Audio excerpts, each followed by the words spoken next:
America Israel के साथ Iran के युद्ध का असर दुनिया भर के शेयर बाजारों पर जारी है। सोमवार को भी सेंसेक्स निफ्टी खुलते ही धराशायी हो गए। बीते सप्ताह भर कर टूटने के बाद सप्ताह के पहले कारोबारी दिन बॉम्बे स्टॉक एक्सचेंज का 30 शेयरों वाला सेंसेक्स अपने पिछले बंद के मुताबिक खुलते ही 2400 अंक से ज्यादा की स्तर पर टूट गया। साथ ही मिडिल ईस्ट में जंग तेज होने के बीच एशियाई शेयर बाजार बुरी तरह से टूटकर कारोबार कर रहा है।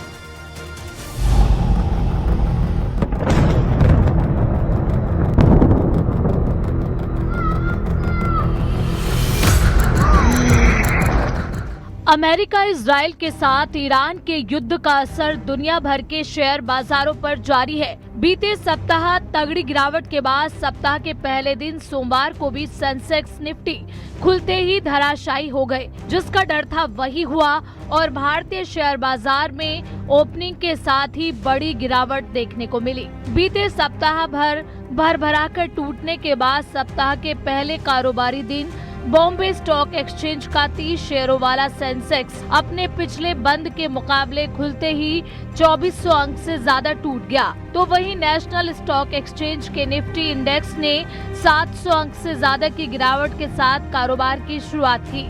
इस गिरावट के पीछे एक नहीं बल्कि कई कारण हैं, जो सीधे अमेरिका इजरायल के साथ ईरान युद्ध से जुड़े हुए हैं।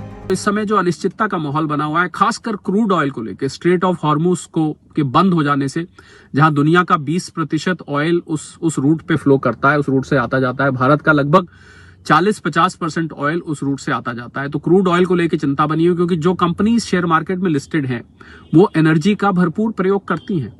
उनके पास पेंट है, केमिकल्स है, फर्टिलाइजर्स हैं। ये इंडस्ट्रीज कुछ ऐसी हैं, ऑटोमोबाइल्स है, सीधा एनर्जी के इंपोर्ट पर डिपेंडेंट है। इसके अलावा ये अंदेशा जताया जा रहा है कि अगर क्रूड ऑयल यहाँ से और बढ़ता गया तो पेट्रोलियम और डीजल यानी पेट्रोलियम प्रोडक्ट्स के दाम यहाँ से बढ़ेंगे, जो कि महंगाई को हवा दे सकता है। बीते सप्ताह भी बड़ी उथल पुथल मची थी और सप्ताह के आखिरी कारोबारी दिन शुक्रवार को दोनों इंडेक्स बुरी तरह बिखरे हुए नजर आए। शुक्रवार को बीएसई का सेंसेक्स दिन भर की गिरावट के बाद बाजार बंद होने पर 1097 अंक की गिरावट लेकर बंद हुआ। तो वहीं एनएसई निफ्टी 315 अंक फिसल कर क्लोज हुआ। भारतीय शेयर बाजार के लिए पहले से ही विदेशों से रेड सिग्नल मिल रहे थे। दरअसल मिडिल ईस्ट में जंग तेज होने के बीच एशियाई शेयर बाजार बुरी तरह टूटकर कारोबार कर रहे थे। जापान का निक्केई तो 4000 अंक से ज्यादा फिसल कर ट्रेंड करते हुए नजर आया था। तो वहीं हांगकांग का हैंग सेंग इंडेक्स 800 अंक से ज्यादा फिसल गया। इसके अलावा साउथ कोरिया के कोप्सी इंडेक्स का भी बुरा हाल था और ये करीब 7% से ज्यादा की गिरावट लेकर ट्रेंड कर रहा था। बात गिफ्ट निफ्टी की करें तो ये भी सोमवार को खुलते ही क्रैश हो गया था और 500 अंक से ज्यादा की गिरावट में कारोबार कर रहा था। बीते सप्ताह अमेरिकी शेयर बाजार भी क्रैश हो गए। आखिरी कारोबारी दिन शुक्रवार को अमेरिका में डाउ फ्यूचर्स 1120 अंक यानी 2.36% गिरकर बंद हुआ। तो वहीं डाउ जोन्स 453 अंक टूटा था।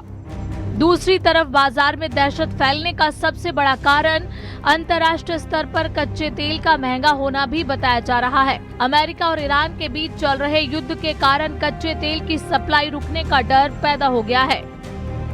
Bureau report, news 18।